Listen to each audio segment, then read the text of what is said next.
നിങ്ങളുടെ LG OLED ടിവിയിൽ picture ക്ലാരിറ്റിയിലോ ഡിസ്പ്ലേയിലോ എന്തെങ്കിലും തരത്തിലുള്ള വ്യത്യാസം നിങ്ങൾക്ക് അനുഭവപ്പെടുകയാണെങ്കിൽ ഇതൊന്ന് ട്രൈ ചെയ്ത് നോക്കുക. First go to settings, then picture settings. ഇവിടെ സ്ക്രോൾ ഡൗൺ ചെയ്താൽ നിങ്ങൾക്ക് കാണാൻ സാധിക്കും OLED പാനൽ സെറ്റിംഗ്സ്. അത് ക്ലിക്ക് ചെയ്യുക. ഇവിടെ രണ്ട് ഓപ്ഷൻസ് കാണാം. ഒന്ന് ക്ലിയർ പാനൽ നോയ്സ്, രണ്ട് സ്ക്രീൻ ഷിഫ്റ്റ്. ഇത് രണ്ടും നമുക്ക് ഡിസ്പ്ലേ പ്രൊട്ടക്ഷനും റിട്ടൻഷനും വേണ്ടി യൂസ് ചെയ്യാം. ആദ്യം ചെയ്യേണ്ടത് ക്ലിയർ പാനൽ നോയ്സിൽ കയറുക.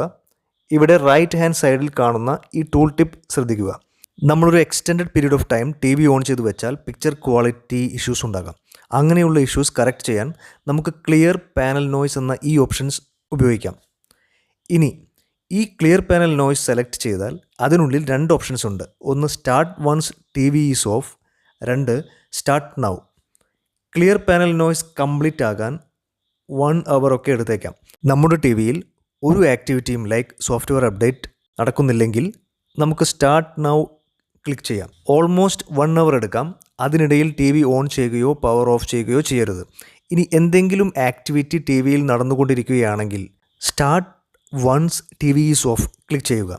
കറൻറ്റ് ആക്ടിവിറ്റി കംപ്ലീറ്റ് ആയതിനു ശേഷമേ ക്ലിയർ പാനൽ നോയ്സ് സ്റ്റാർട്ട് ആവുകയുള്ളൂ. Try it out.